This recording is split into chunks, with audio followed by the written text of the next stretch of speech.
Oh, and we're on. I was just jamming out to the music. You know, that's how you do it here in the first episode of the IvyFi Lounge. So glad you all joined and watched us today. You may not have joined yet because we have 4 eyeballs on us. Maybe it's us. But anyway, this is our first episode of the IvyFi Lounge. Kind of the format of this is we want to have some chat about things that are going on in crypto, in HBAR, and also talk to some cool projects. We have a cool collaboration with WRAPpDEX, HBAR staking over on IvyFi, so we're going to talk about that. Also find a little bit out about Postmaster himself and his crypto journey. So kind of the origin of this is John and I actually met at an XDC conference a few years ago. And I was doing like TikTok stuff at the time. And after we hit it off there at the event, we had kind of chatted back and forth on X. And afterwards, I made like some like videos, like asking people how they liked the event and everything like that. And John messaged me. He's like, "You ever thought about doing a podcast?" And I was like, "Yeah," but I was like, I don't want to do something like really dry and like let's just talk about the tech, and like I want to talk about the people. And so that's kind of how we started our journey before we launched IvyFi, was doing podcasts. So we're real excited to kind of get back into that. Would you agree with that, John? Yeah, 100%. I mean, I think I don't know if I'm here for the tech. I think I may be. I think you bring that people element with me into this. I think that's why we work so well, right? I talk tech, you talk people. We meet in a happy medium, right? I think that's how it works. But yeah, 100%. I agree with all them points. You start talking tech, and then I say, okay, now like talk like a normal person. Nobody wants to hear it. Yeah, I try, man. I try.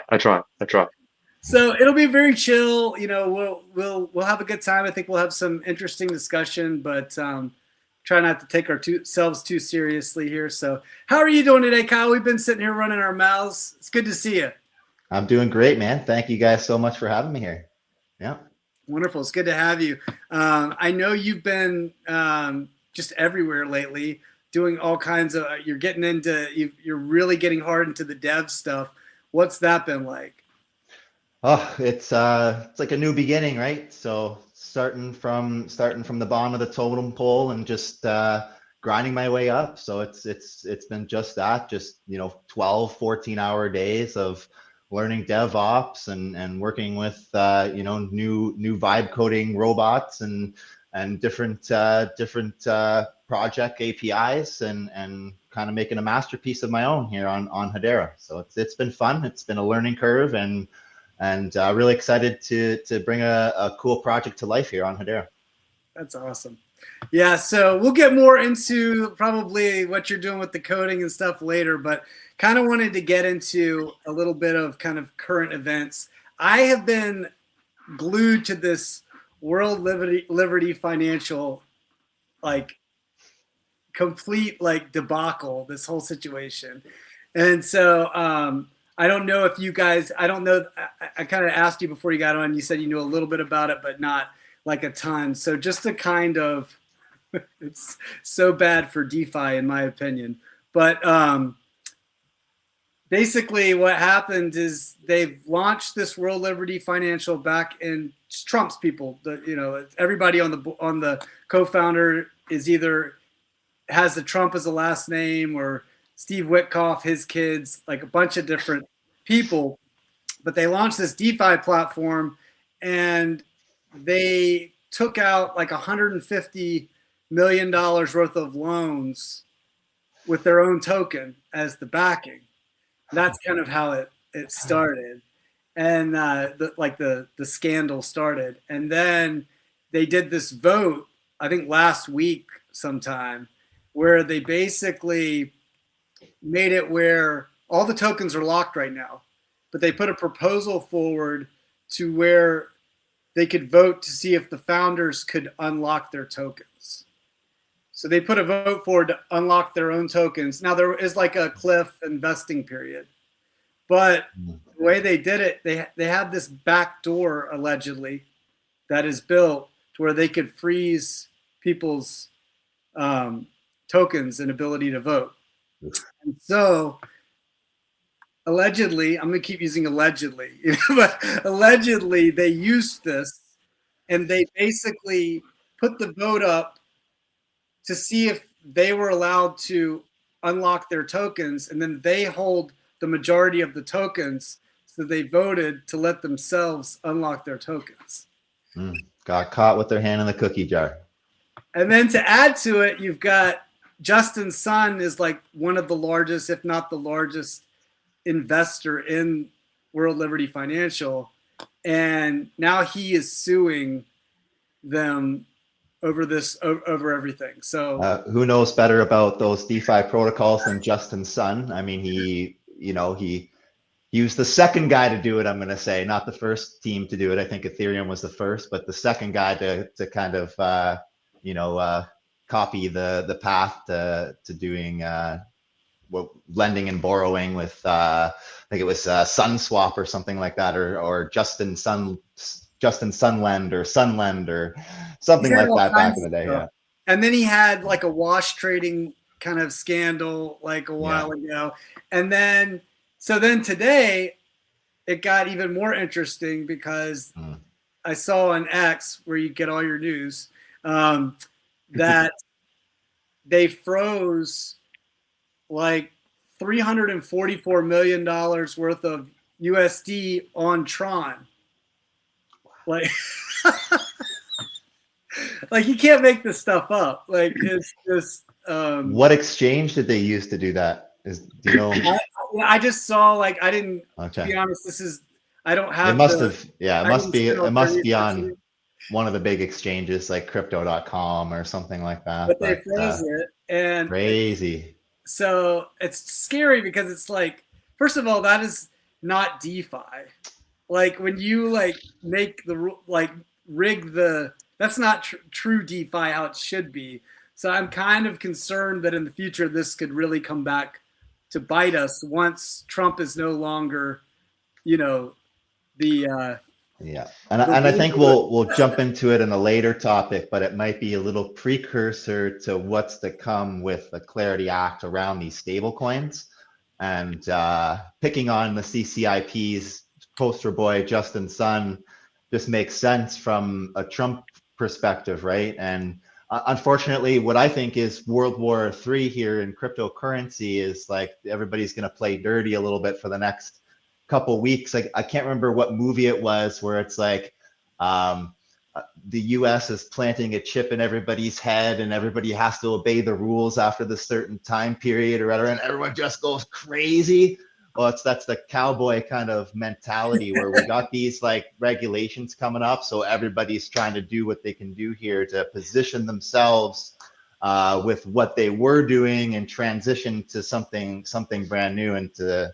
And that's what we're seeing here in crypto is the Wild West and kind of the World War. So I'll just jump right into that because I was gonna kind of go over that topic a little bit later. But everyone's always talking about. Thank you for reposting the stream, Saucy Girl. But everyone's always talking about how regulations are good, but I don't know that they are, because it may be like in some cases it can benefit certain industries and it'll definitely get more institutional money in, but like a lot of the things that people like being anonymous, like that's going to be gone. Like that's going to slowly go away with regulations. DeFi, that's going to get squeezed somewhat. It's going to have to change. And that's not necessarily bad. But like, for instance, I'm in no hurry for the Clarity Act to pass because the SEC already came out a few weeks ago or 2 weeks ago, and they basically said the same thing, that the Clarity Act is very similar to what the Clarity Act is going to say. So they're already like kind of regulating it without a law. But once there's a law, then there's a law, So it's kind of nice because we know that the SEC is not actively going against people, and we kind of know where the laws are going. But I think it's kind of a nice time right now for people to be able to build and still be creative. So what do you guys think about that, John? Yeah, for me, you see, I think it's just my background. For me, regulation, obviously, with a broad stroke, you know, it's gonna when they say regulation, end of the day, there's a benefit to someone, right? And that unfortunately tends not to be the little people, does it? It's going to be some sort of big organization, one way or another, depending on how your market's swinging or what that's working with. But for me, what it does is, and the only benefit that I can see now until this comes into force with the access on your side, over inside in the UK, we're trying to get regulated from October like 2027. So most crypto now just falls into normal like assets and everything else. And ours is a bit more like yours is a bit more flexible in like understanding. They just sort of like, you know, what it's like over here. They just fit everything into a box. But companies are having to really regulate a lot later for us. So I think they're going to let you do it, see what mistakes probably you guys make, and then be like sound, and then we'll learn off it, right? Yeah. But for me, what it does for me is it just gives clarity. I mean, look at our company now. You're talking to lawyers, trying to get, you know, legal opinions. You're doing everything the best you can, and that's all that people are doing. And I totally see what Kyle's getting as well. That the Wild West and people doing their own thing, that window is going to get real tight real quick. So you're going to see Java people, a lot more people coming online from that as well, that are more legitimate, I'd like to think. But I think you're going to see some players disappear that probably weren't as legitimate or diversify into other things. So I think it'll be a really interesting time. I don't know how the markets are going to respond to that because it all depends on which area of the market that benefits from. So I'm not quite sure on how that's going to work out. And with what Trump's doing now, or what his token, you know, what the token is doing, everything adjusted at the moment, it's not really giving everyone loads of confidence and faith in the system because you've got the biggest players at the moment going, we can sort of do what I want in the Wild West because the regulation's not in yet. So, like, I mean, a lot of people are just going to follow that, right? Or think they can. But I think it's kind of good that people at a higher level are now capturing people and going, hey, we're going to hold you to account. I'm not happy with this. You know, the good old American term, you're going to get sued, like. And, you know, at the other side of the pond, it's a weird concept. We don't really sue people here. You know, we sort of just moan about it and then ignore it. So do you know what I mean? So it's really cool. It's actually more interesting to watch it that over that side and what's going on. And it doesn't seem to affect us as much, but it is really, really interesting what's going on at the moment. Yeah. What's your thoughts on it, Kyle? Yeah, well, as a hardcore libertarian, honestly, there's always going to be opportunities for cryptocurrency, whether or not it's regulated at a high level or not. This round of regulations, I really feel is focused on the stable coin stuff. So if you're not somebody producing stable coins, or you're not a centralized exchange or a decentralized exchange focused on giving out those yields and stuff, it may not affect your everyday life. So if you're just in that retail zone, you know, and you're just buffering along and building a cool product, you know, it's probably meaningless for you. But if you're somebody who's, you know, saving cryptocurrency, you're doing stuff on DeFi, you're saving on DeFi, you're using DeFi on all these centralized applications, you're saving these stable coins, then it's something to follow. And I think clarity is needed, especially around printing, because we're going to see whatever entity create their own stable coins and could get huge popularity and then boom to the floor, like the Leo situation that we've seen on Terra Luna.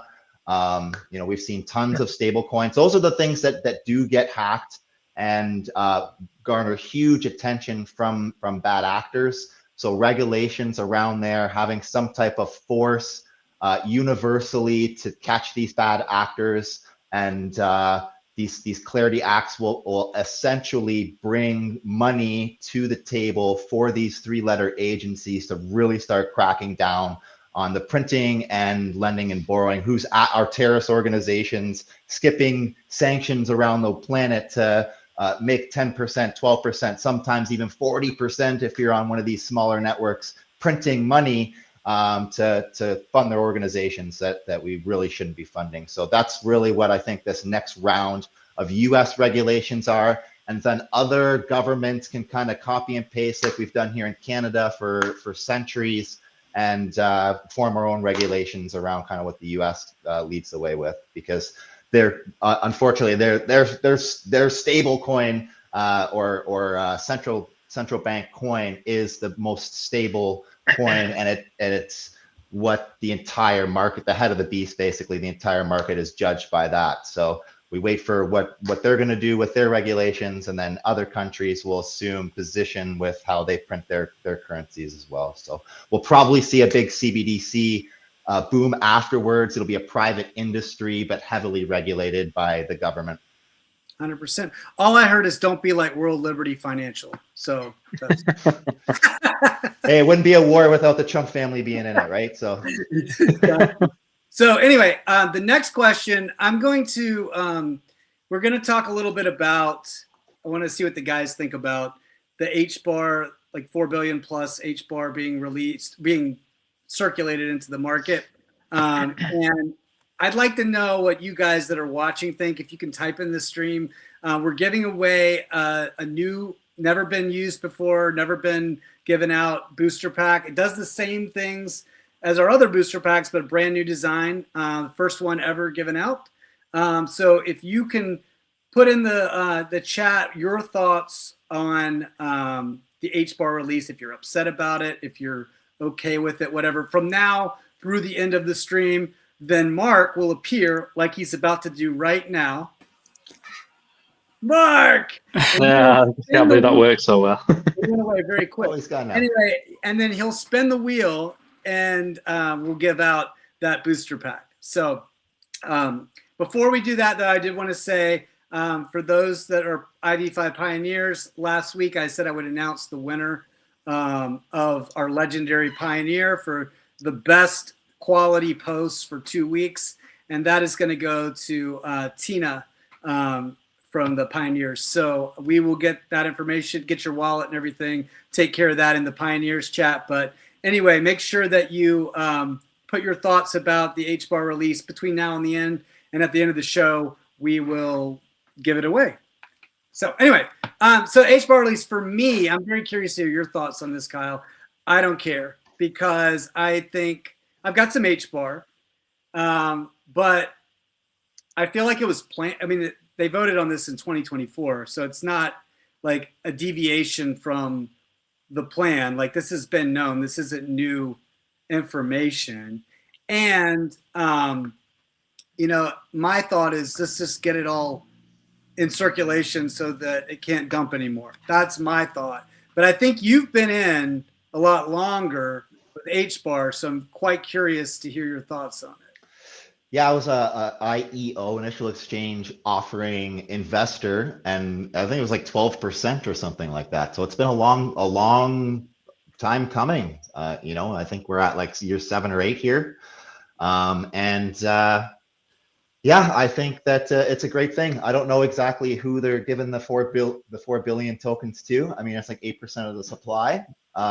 So where the emissions are going, hopefully it's going to wallet 800 and just flushing out to the retail guys, and hopefully they don't line their pockets in the council, because we all know that we have some super powerful council members that probably don't need it. You know what I mean? Like, so yeah, we'll see what they do with those funds as we get closer to the 50 billion supply circulating. It's just better for investors to see that. I think there's a lot of, like, you know, those early dogs that look at those little metrics and say, hey, we're getting close to max circulation there. So it's going to be a grind to get those HBAR tokens for the next 20 or 50 years, you know.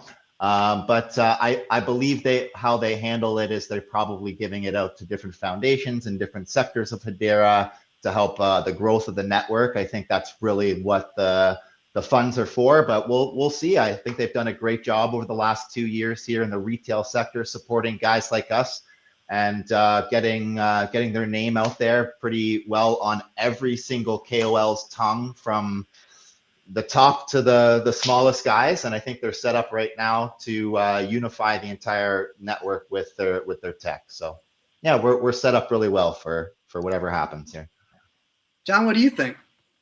I'm not far different from Kyle, to be honest, because I think, like, we're at such a point now where, look, once this released, you're at 47.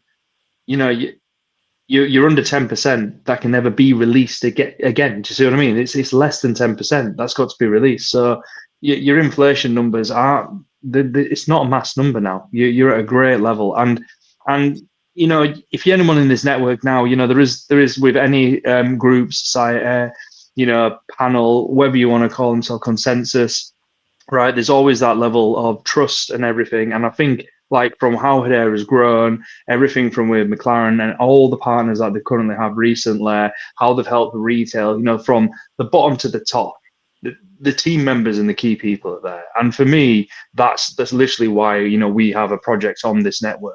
So for me, I believe that with anything, they have tokens, but I believe they'll use it to benefit the system, and this will only be a good thing. And for anyone thinking for the longevity of it, that's only a good thing, because these are going to be used in circulation. Their price is going to do what it's going to do anyway. Let's be honest. One tweet can change that overnight, can't it? We've seen that happen before.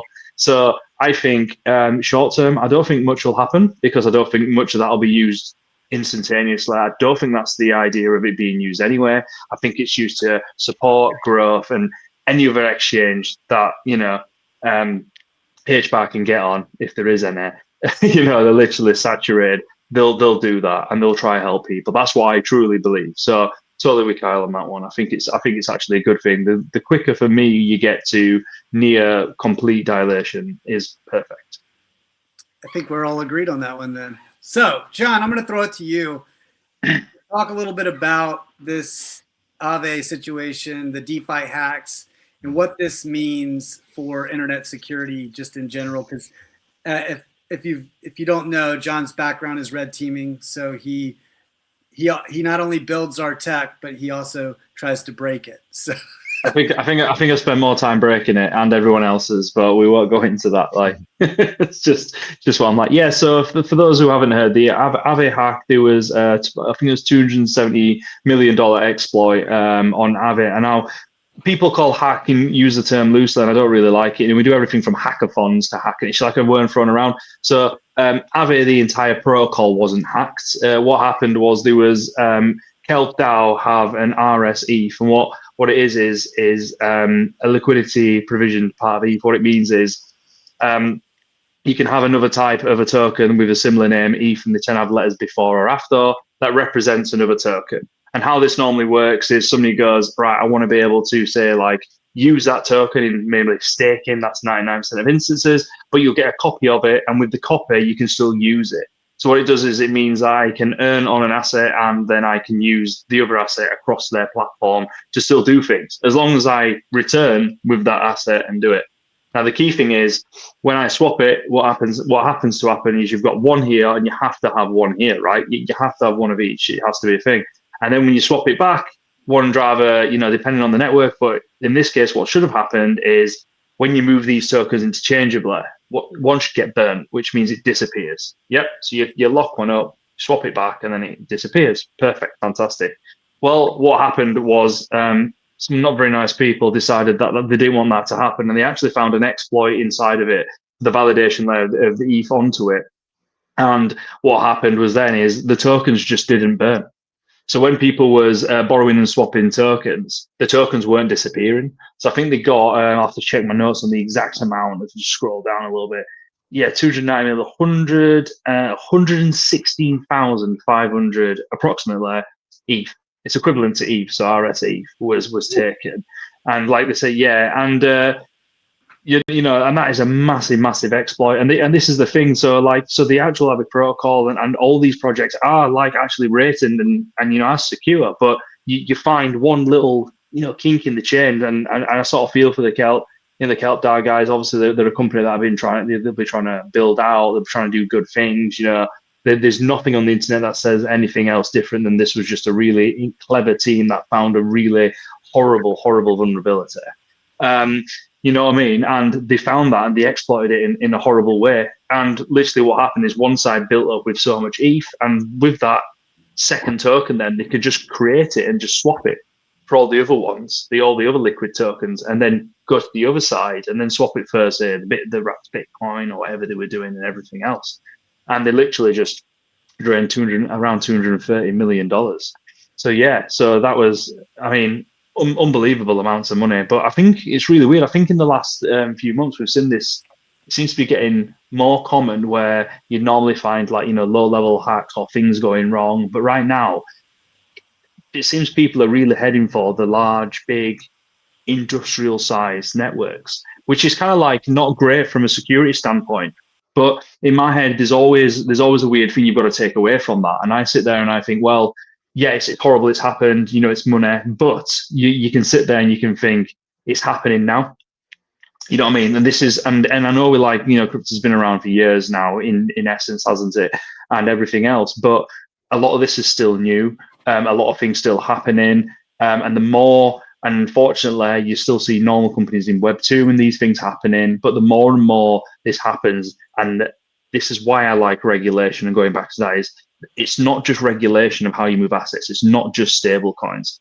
You'll always find that happens first, but then you'll find the new standards come in of, for example, securing smart contract standards, and they have to follow certain things. This always seems to come after the effect of how do we use it and how are we regulated. And this is why I think, it's a horrible thing that happened, but I think things are getting better. But the opposite side, which I call like, not the red team, the people that are very nice, the black hat people, they're also getting a lot more smart. And, and this is just like, it was unbelievable. When I actually read it, I was like, what? Because normally you have like limitations, risk, cut off points, things like that. But they completely, it was only a small part of it of just don't burn. That's all they said. Just don't burn. And that was it. They just carried on. Yeah, just don't burn. And it went, okay, and it pretty much went, yeah, sound, I won't burn it. And it's like going to your bank, saying you've got 100 in your bank, right? It's in numbers, 100 comes out, but then you just keep clicking 100 and it just keeps giving you 100. I mean, you're supposed to stop, right? I mean, I've clicked about 5 times already. I'm in trouble. But do you know what I mean? So yeah, that's where we're at. That's what I think, really. So do you guys, what do you guys think? There's been a lot of, seems like, hacks lately in the last few weeks, especially. Like, what do you guys see as, like, are we just going to keep seeing this all the time? Or do you think there's going to be some changes that will, affect that? I'm just curious, because you're more of the tech guy there, John. Yeah, to be honest, I think we'll see. I think there's one or two things, and I think we spoke about this the other day. I think on the professional larger scale, they're having a lot more.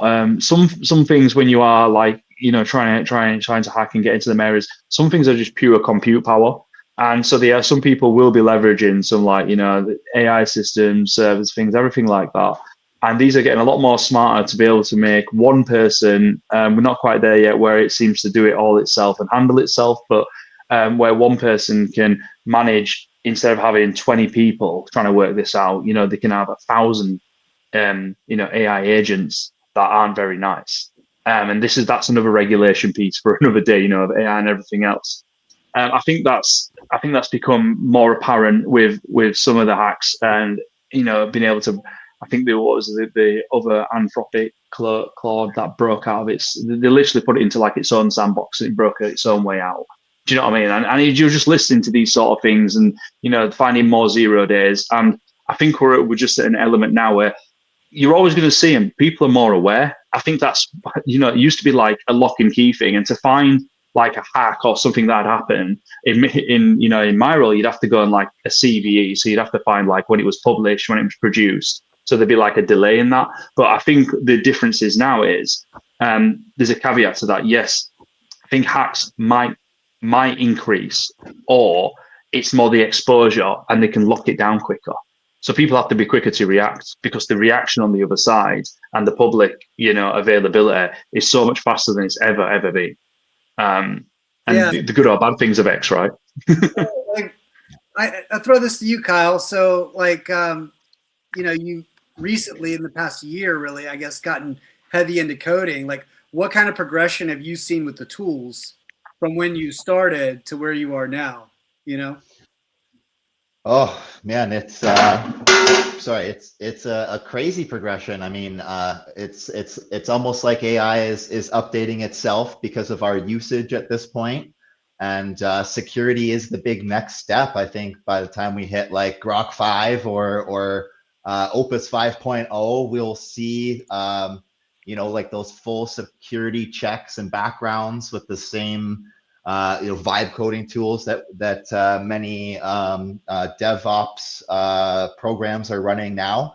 Especially Claude and Grok. Grok's even doing really well too with its coding. It's promising some big coding updates for security. So as long as these protocols, say like Aave, I think is like 5 or 6 years old or something. It's one of the OGs in the industry.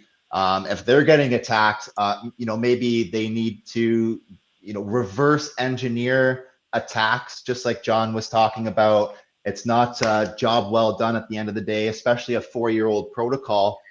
There's going to need to be constant monitoring. I know there's companies like Aikido Security offering ongoing monitoring of all the things that are going on in your accounts attached to your GitHub and your protocols. So these are going to probably grow in popularity, like John was saying, having just many agents trying to attack different things and going through different firewalls and yeah, that's the age of technology that we're in here. So yeah, it's not job well done at the end of the day. When you build a protocol, there's going to be security updates year by year, month by month, even, that you're going to have to take as we advance into the quantum risks of agentic AI attacks, because there's a lot of people in the industry that are unfortunately bad actors, and it's going to take somebody on your team that's a good actor that knows what bad actors look for to help secure and build trust. And again, we're going to see if we start seeing more of these decentralized hacks, because we haven't seen a lot of them in the past, mainly around lending and borrowing, where the more complicated issuing of tokens. We'll probably see hacks of bridges, which might be why we're losing Hashport, because the risks are just going to be so high around bridging assets. So that's going to be a task in the future to make sure that everything equals exactly what's been put in and put out of this industry, because there are so many roads now that hackers are just going to find that unlimited printing machine, like John was saying. Again, who wouldn't want to walk up to an ABM machine and just press 1,000, even though you got nothing in your account, and it just starts spitting you out money? So if you can just ask your robot, hey, hack this. No, you didn't do it right. Hack it again. No, you didn't do it right. Hack it again. And that you can spit out $100 million, then I'm sure there's a lot of people that are going to put it forth those efforts. So make sure as a builder that you're always, on a weekly basis, monitoring the activity on your sites. Those DevOps in the background are extremely important. Understanding that they're going to be attacking you. It's just don't wipe it off or sweep it under the rug. There are going to be people testing out your security at all levels, especially with high stakes, big money, more money involved, more security needed, right? So yeah, that's what I have to think about that. Let's get some great thoughts, guys. So for those who have joined, we got 84 people watching, which is great. I said earlier, for those that are new that have tuned in, we talked about earlier the 4 billion plus circulation increase in HBAR coming soon. If you type in the chat box your thoughts on that, if you think it's good, if you think it's bad, what effect it'll have. At the end of the show, we're going to give away a brand new series booster pack. It does the same thing as our other booster packs, but has a brand new design that nobody else has right now. So there's not one in circulation. So put your comments over there and we will get to that. Mark will appear on the screen again in the count of 2, 1. That guy right there, he will spin a wheel and we will know who the winners are. So anyway, I love bringing Mark up. I know it annoys him a lot. He loves it, doesn't he? He loves it. All right. So simplistic. So moving on. As we spoke earlier, Kyle, you've been in the ecosystem in crypto for a while. So what got you into crypto? And then I guess into HBAR. Can you tell us a little bit about your journey? Yeah, so oh man, back in 2016, I made an online purchase. We were buying some online tickets for a big music festival and getting ready for that. And they accepted Bitcoin and Ethereum and a couple other tokens. So that's how I first heard about it. And then just dabbling into some different exchanges. I mean, there was the birth of Binance and Bittrex. It's now defunct. And then came Hedera, and I heard that speech, that Stanford speech from Dr. Lehman Beard.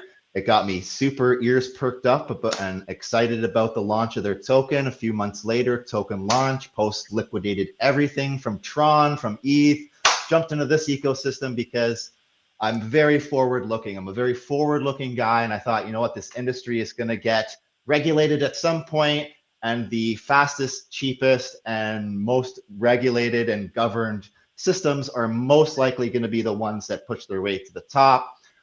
So yeah, I've just been really focused on Hedera since its inception, learning its the depths of its ecosystem, just kind of joining along from when it was vaporware to where we are now, which is definitely not vaporware. There's hundreds of usable utilities, assets, commodities, and almost everything trading here on Hedera now. So yeah, I've really watched the entire ecosystem blossom. That's awesome. I wish I was around back. I mean, I knew about it. I had some HBAR, but I wasn't like in it. Like you were in it from the jump. Like you've got that badge of honor, you know. So, but I was one of the, the ISO 2020, 2022 people. So I liked all the utility coins, but I wasn't like really focused on one. But I do think Hashgraph, I know Hashgraph, especially working with these guys, like we literally couldn't have built IvyFi on any other network because of how we've been able to do it and not store anyone's data on our, back end, everything's stored to the graph.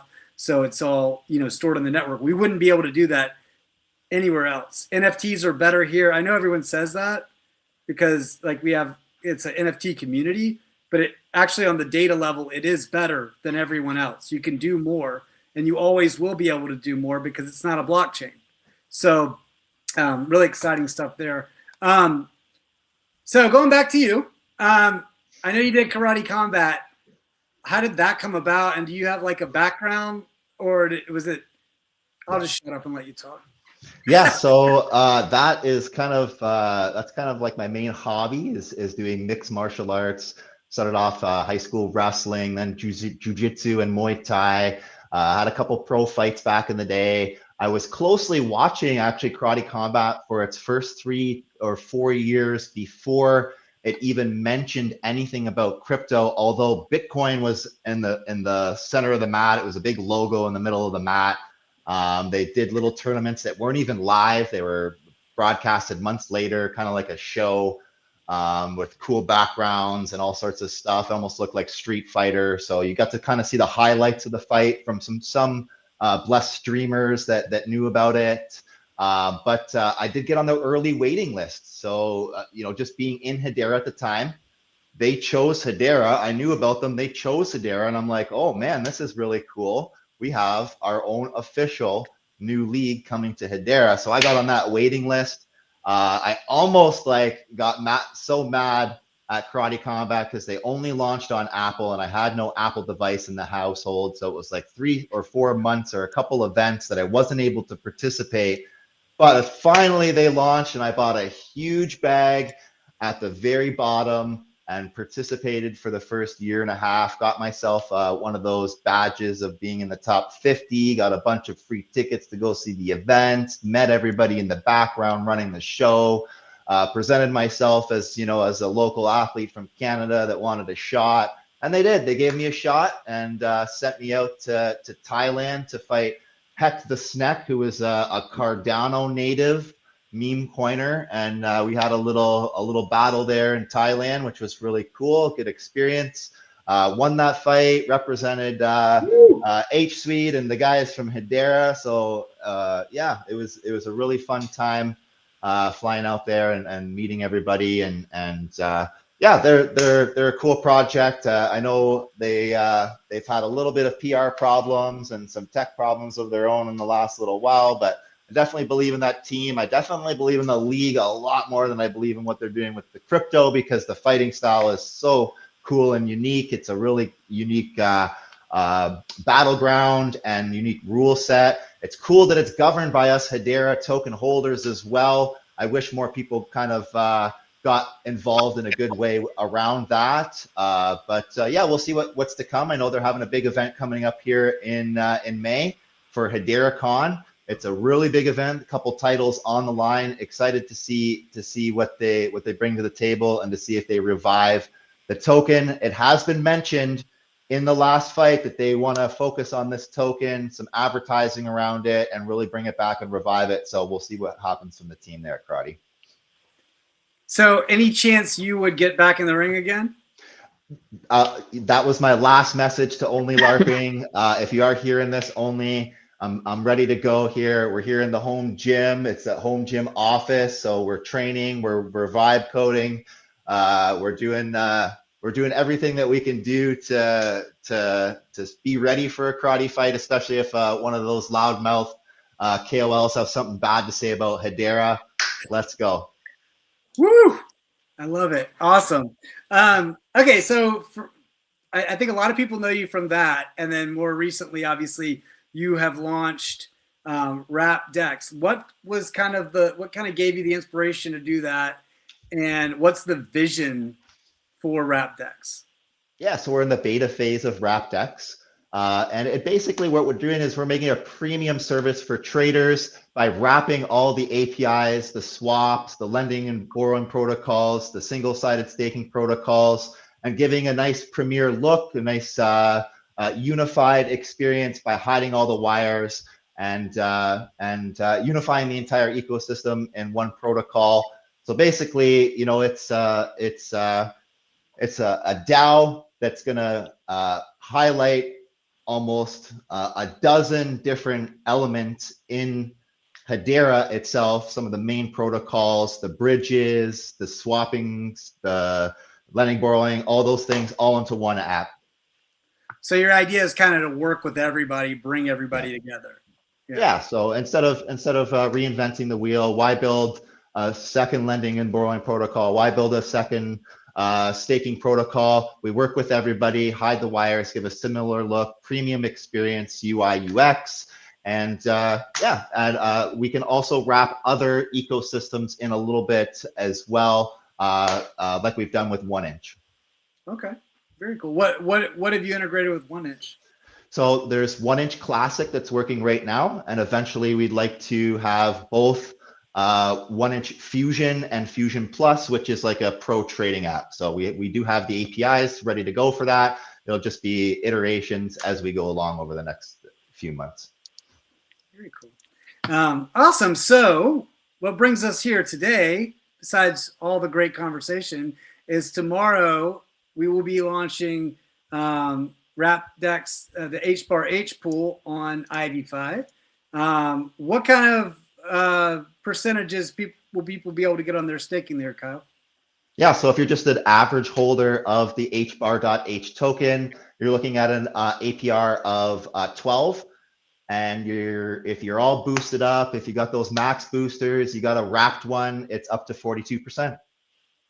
Really looking forward to dropping that first pool. I know I'm supposed to know this because how long's the pool running for? I think it's 2 months? 60 days, yeah. Yeah. Nice juicy pool for the first 60 days. Get everybody all wrapped in there, and yeah, it's our first utility for the token. It'll be very cool. We're super excited. I want to thank you for doing that with us. We're excited to collaborate. I think everyone's gonna love the partner page. It's got the nice colors. It's got links to the Discord, to the X account, to the app itself, all that right there. So it'll be a lot of fun. That will be launching tomorrow. I believe Mark said it was at 1900. Mark, can you confirm UTC? 1900 UTC. You can give the real time. Well, now I can't do the conversion, so I'll just leave that to you. But anyway, so we're excited about that, and we're gonna have on the page we have our booster packs, which For those of you who aren't familiar with IvyFi, what the booster packs do is you throw them into a stake. They're reusable. They either boost the percentage that you get back, or we're going to be doing NFT staking. On NFT staking, it'll speed up the time. So if you're trying to do something, it'll actually speed up the time. We'll also use it for voting as a voting mechanism in the future. So it's a multi-use utility NFT. Mark has put the information right there in the chat for you if you want to take a look at it. So that's going to be happening. Another reminder, again, write in the chat what you think about the H-bar release, because we're getting closer here to the end of the show. We got one more kind of segment going. We're going to ask Kyle some questions. This will be fun. Just some random questions and see what he has to say. But if you tell us what you think the H-bar, the effect the H-bar will be, then you'll be entered to, Mark's going to spin the wheel, and we're going to give away a booster pack, a brand new design that nobody has right now. So anyway, all right. So this is a little section of the show that I like to call 5 questions. No one knows these questions but me. So I've got a sheet here. All right. So the first question for you is H-bar related. Do you think H-bar hits 5 cents first or 20 cents first? Wow. You know, the market conditions right now are really tough. And I know my advisor would tell me to go with 5 cents, but the bull in me says, let's rock it to 20, baby. Yeah, it's unbelievable. It's unbelievable that we're at below my IEO buy-in in 2019. I can't believe it. It's I'm taking a second job. I've been applying to a few places. We're going to start minting some H-bar for sure at these prices. And if they go down to 5 cents, hallelujah, we'll look to sell the firstborn. So which one did you choose? I don't know. Like I'm gonna say 20. Okay. Because I can't even believe we're here. Okay, fair. All right. I like the bull position. It's a more optimistic approach. Yeah. And then if it happens that you get the bear case, then you just say, oh, well, I can buy more. So I like that. All right. This question is very controversial. Pineapple on pizza or no? No. So my wife does both pineapple and green olives. Yeah. And she gets like her own separate pizza and her own separate delivery for that pizza so that it doesn't even waft around our family pizza because nobody else likes it. No, I'm just kidding. We don't go that far, but yeah, no, I can't stand it. And even if there's like pineapple on half, you know, there's one that always slips under there. That sick boy making the pizzas, like, I'm just going to get a couple under there. Can't do it, man. Can't do it. If one gets in there, I'm gross straight out and no more pizza for me. So yeah. If it's the only pizza on the table, I'm going hungry. I like the question because people have strong opinions about it. Like there was no hesitation there. Like you knew this was a no-go for you. There's not like, well, people generally have a thought on it. So good question. Good answer. All right. What would you say, sticking with the food, what would you say is the least unhealthy fast food? They're all unhealthy. What would you say would be the least unhealthy? McDonald's. McDonald's. Okay. Okay. So I'm a little backstory. We've got 2 more questions, but the reason I asked this question is my brother-in-law is he has this thing where something will come up and then someone will disagree with him and then he'll like triple and quadruple down on the answer. So one day he was like, yeah, you know, like Taco Bell's the healthiest fast food. We were like, what? And he was like, yeah, it's the healthiest fast food. He said they have beans. And then this other guy was like, yeah, they're refried. Like, what? That's not healthy. Like, what do you? So anyway, I was just curious if you had any strong feelings. But McDonald's, I would say Taco Bell close second, but I won't touch that one, McDonald's. All right. Okay. Would you rather have all your expenses paid off, like your car paid off, your house paid off, and $2 million tax-free, but you can't trade crypto ever again, or you're given $300,000 to invest for the next bull run. Yeah, give me the investment. 100%. We're at the bottom of the market here. Give me that 300K. He's gonna roll the dice. That wouldn't just roll the dice for me though. I mean, I'm in this industry, so it would really help with the startup that we're doing here and slingshot us into victory. So I wouldn't leave my team behind for a selfish choice. And let's take the crypto, baby. Let's go. All right, love it. All right, and the last question is, if you ran Karate Combat, what would you do right now to try to, bring sentiment back? I would definitely hire a really good PR in the industry to help hype this token. If you brought in, I could name a couple, but I won't.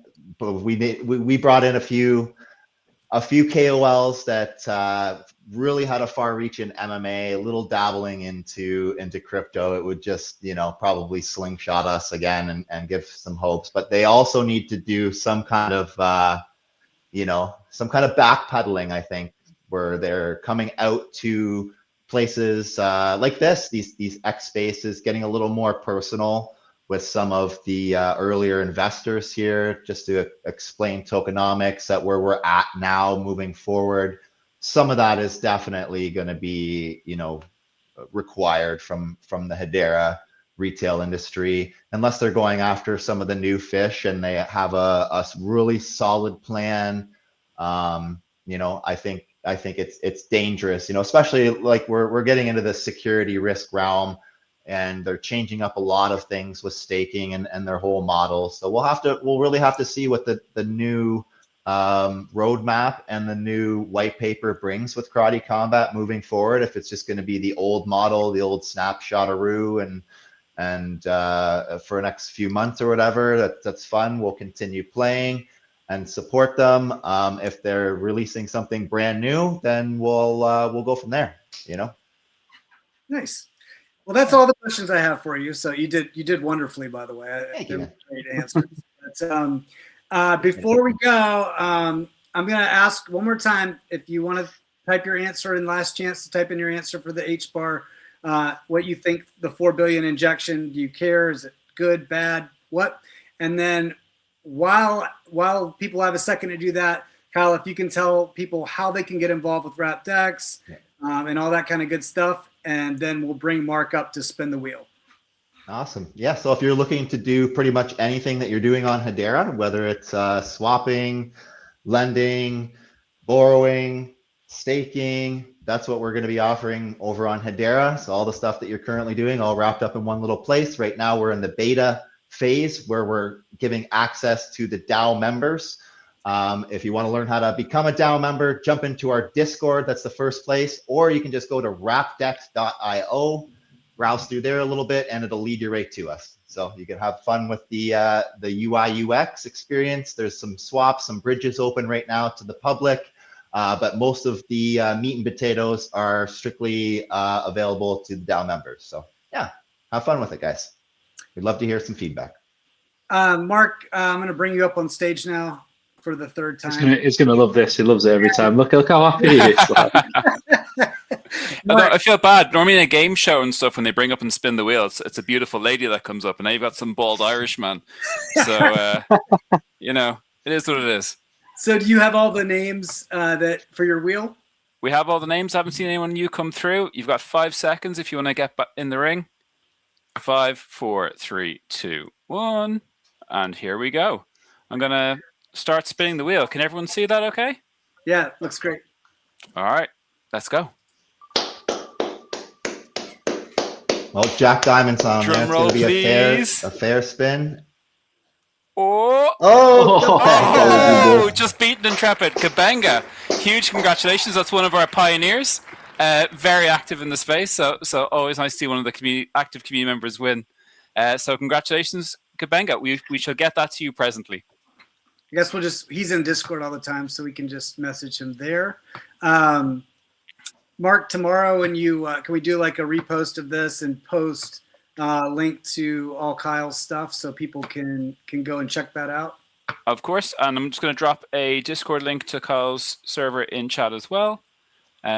So everyone should be able to access directly as well. Stay on the screen. I like you here. Just stay here for the rest. We're just going to do a second. John, I'll wear my fancy dress next time. Do you have any thoughts on the way out here? And then I'll end us. No, thank you guys so much. Oh, sorry, go ahead. So I do said John or Kyle then. I'll just jump in. You go ahead, and then we'll go to Kyle.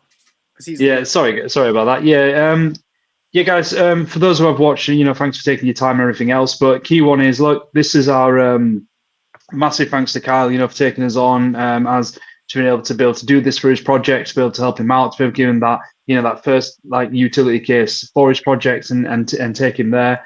For those who have seen the application at the moment, that was literally just for us to say, hey, this is our V1 where we're coming at.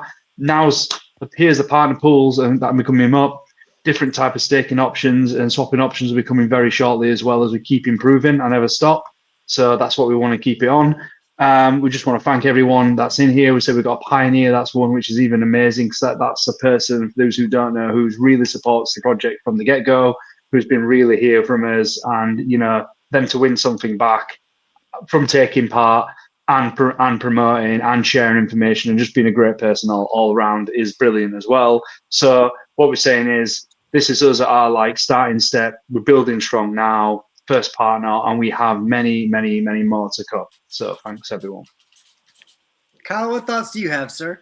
No, I just want to thank you guys for hosting this today. Really look forward to these series. It's really awesome to have people highlighting what's going on here in the Hedera ecosystem. So thank you so much for having me, and we'll catch you guys. We'll catch you guys later. Thank you guys very much. So this was our inaugural episode of the IvyFi Lounge. This show will be at the same time that it is, but on Mondays. So we did this one as a special time to announce the WRAPpDEX pool. But on Monday, we're going to be back here with Helix Group and Prism Markets. We're going to talk all about HederaCon. Have a really good time, really good conversation. So if you would like to come back here, we'll be here, and we hope to see you again. Go check out IvyFi.io, join our Discord, follow us on X to keep up with these spaces, and give us feedback. If you don't like my questions stink, tell me they stink, and we'll try to come up with better questions. If you spend too much time on the new, we're not going to give you too much input. This is not a DAO, but give us feedback. But thank you all for joining. We truly appreciate it. It's amazing to see over 100 people tuned in to watch tonight. So we're very grateful. And we will hopefully see you guys on Monday at 6 p.m. Eastern time. I think that's 2300 UK time, 2200 UTC. Is that correct? Wow. Yeah. I got all the time. Just off the top of the head, Jeremy. See, look, whoa. Bro. Stop right. that. Get me off of here. Mark. Cool. Take it easy. Thank you guys. Good to see you. Bye. Bye-bye.